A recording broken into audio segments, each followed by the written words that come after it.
Howdy, welcome back to the shop. Hey, today do a little show and tell.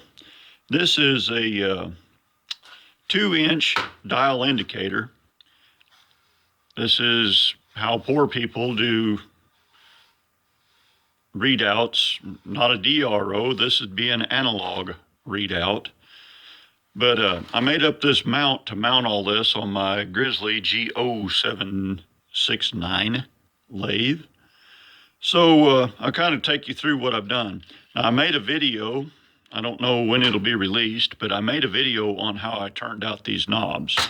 This is the one I made on the video. And this is one that I had made beforehand. Now this one has just got a piece of 3/8 steel for a threaded core, and it's just Loctited in because there's about an inch and a quarter of engagement area to hold that in there. That's never coming out.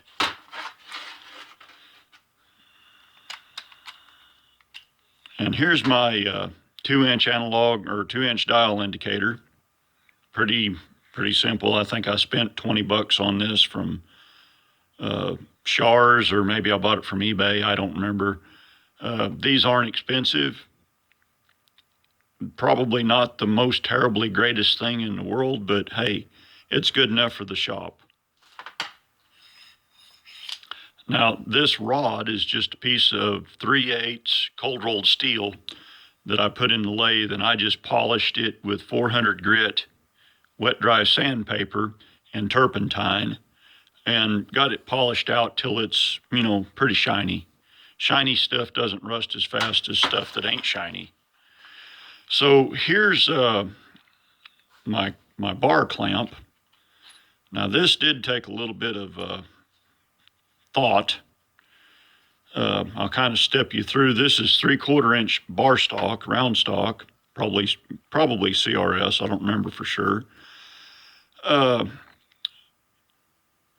getting all of this to fit together took some time to get it to fit together right.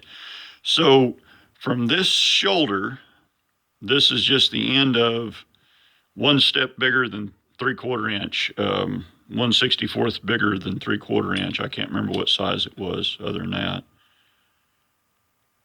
So that shoulder on the OD there comes to this shoulder right here.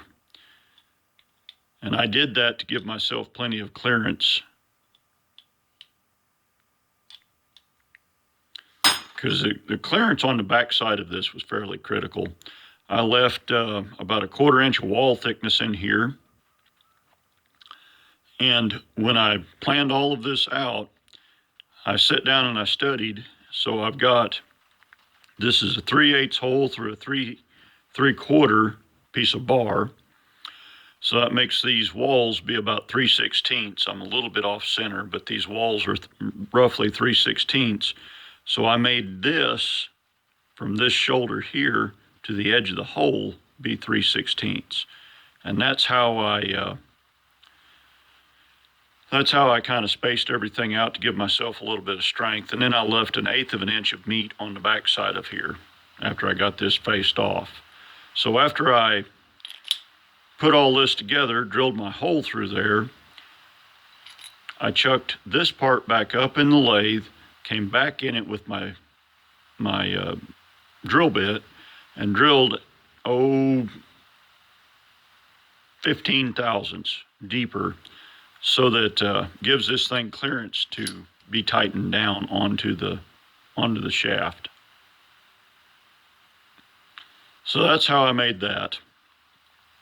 This piece here, this is just 3/8 by 1 flat stock that I had laying around.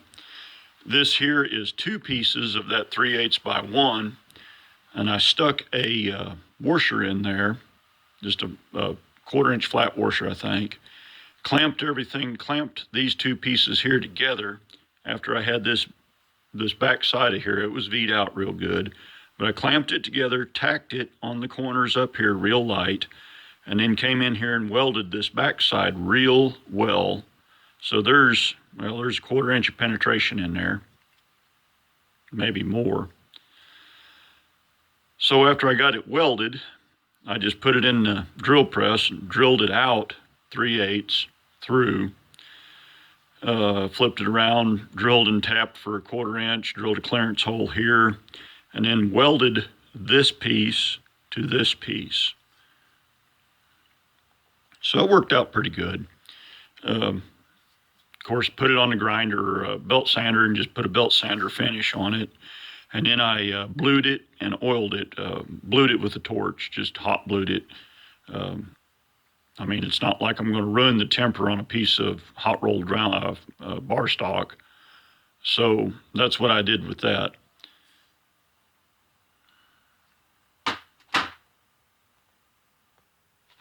And over here on this end of things, I took off my original way cover that I made when I first got this lathe.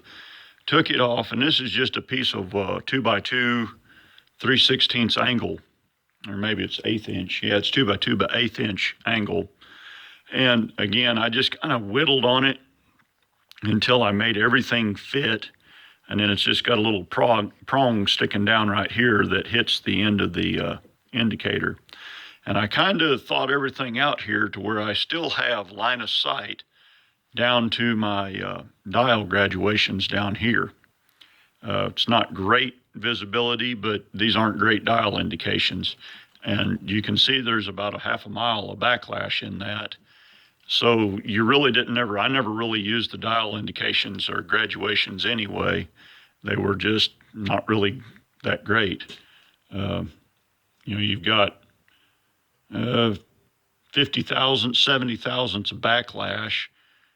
It's just hard to use and do any kind of, I can't do anything precision anyway, but I'd like to get closer than 30 thousandths.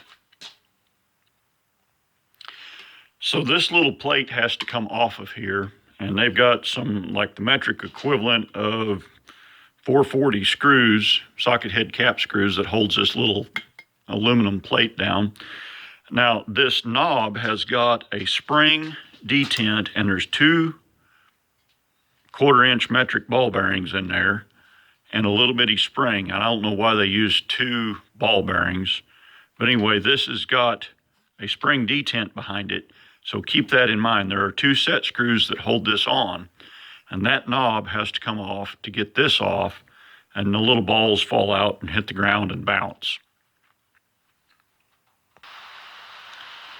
So this behind, when you get this off, there's some 1024 metric nuts or socket head cap screws that hold this on there.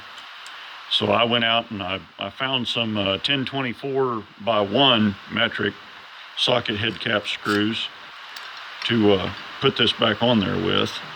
And this little bracket just goes right here.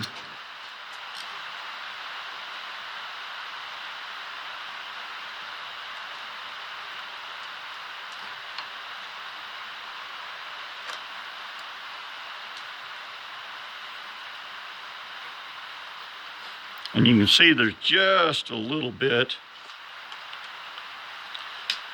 of wiggle room in there. And I did that on purpose.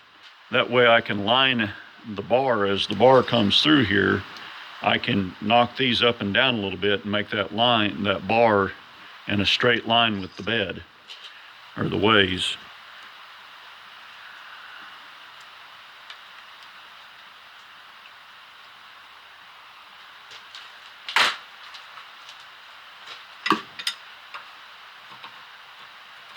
And this just slips up in there.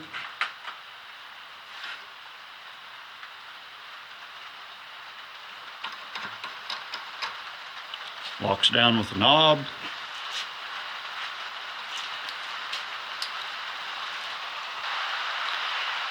Clamp slides up on the 3/8 rod. Dial indicator goes on it.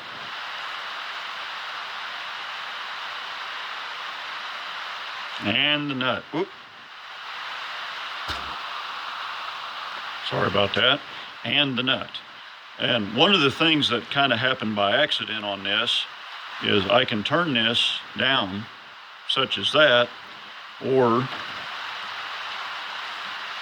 turn it over like that, and it keeps it out of the way and kind of in a safe area. I can also slip it off here, slide it all the way off the end, and stick it over here and keep it out of the way too when I'm not using it.